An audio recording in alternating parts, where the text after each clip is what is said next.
Moving on, while we were in Kansas City last week, our crew met Bart Ruth. He's a corn and soybean producer near Rising City, Nebraska, but also the former president of the American Soybean Association. However, Bart was on hand to discuss his role as committee co-chair for 25 by 25. This initiative is finding ways to make working lands in the U.S. a provider of 25% of the total energy consumed in the United States. Well, 25 by 25 has its origins way back in 2004 when a group of prominent farm leaders from across the U.S. were having conversations and realized that America's farms, ranches, and forests could play a meaningful role in creating energy for our nation. And from those discussions, they created a working group and established a goal of getting 25% of our nation's energy supply from renewables by the year 2025. So group got really rolling. We got that adopted as part of the nation's energy strategy and the Energy Security Act of 2007. Had a number of governors across the country signing on in support of that goal. And well, we're getting close to 2025, and I guess I'm happy to say that over 20% of our nation's electricity is now generated with renewable energy. So we've made meaningful growth in that. We've been all-encompassing. We've talked about biofuels. We've talked about hydrogen, hydroelectric power, solar power, wind power, all those things that America's farms, ranches, and forests can contribute. How are we doing in the biofuel space when it comes to 25%? Well, we've got a ways to go. I mean, we're obviously over 10% nationwide in the fuel area with corn ethanol. Continue to make progress on the diesel side.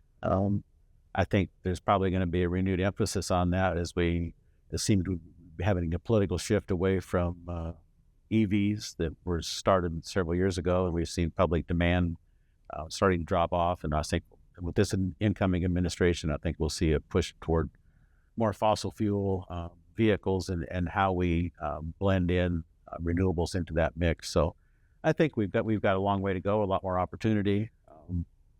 And once we've started this process of talking about renewable energy, we quickly realized that a lot of the things we're doing on land today with renewable energy also have meaningful benefits to the environment, to the climate, to the soil health of our nation. So that's kind of the impetus for the next phase of the organization, which is solutions from the land.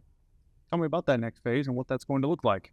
Well, climate smart agriculture has been a center point of a lot of the programs that we've established. We've had climate smart agriculture programs start up in Iowa, in Florida, and Indiana.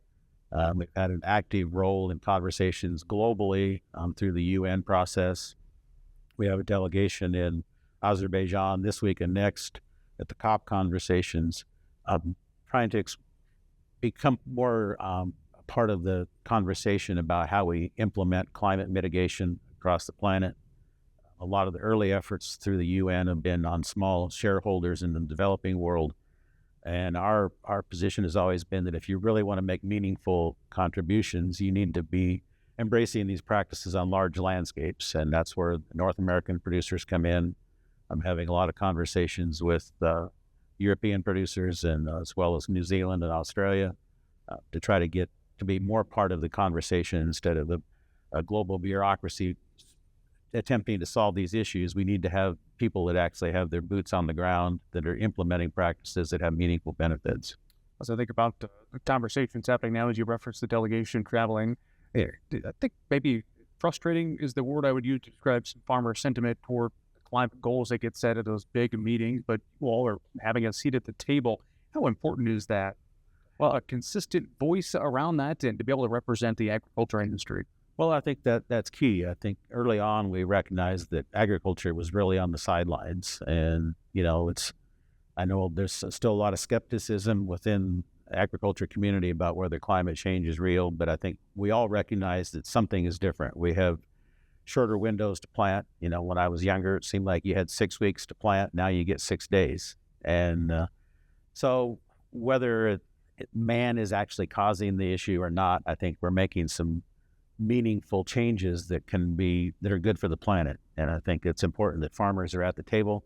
Otherwise, it's people with no agriculture knowledge and bureaucracies that are going to be making those decisions. So we've been successful in getting farmers on some of these panels. We've been in front of the audience giving presentations.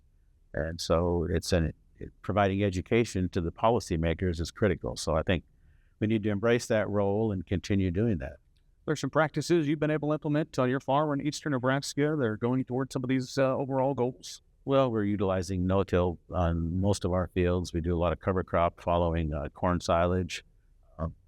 And the climate smart things, with the technology that most farmers have in their equipment today, it's easy to implement a lot of these practices, whether it's precision application fertilizer, variable rate seeding, variable rate fertilizers. All those things are relatively easy for most farmers to embrace because you already have the technology in your equipment. So it's just a matter of getting people on board and recognizing the economic benefits to them.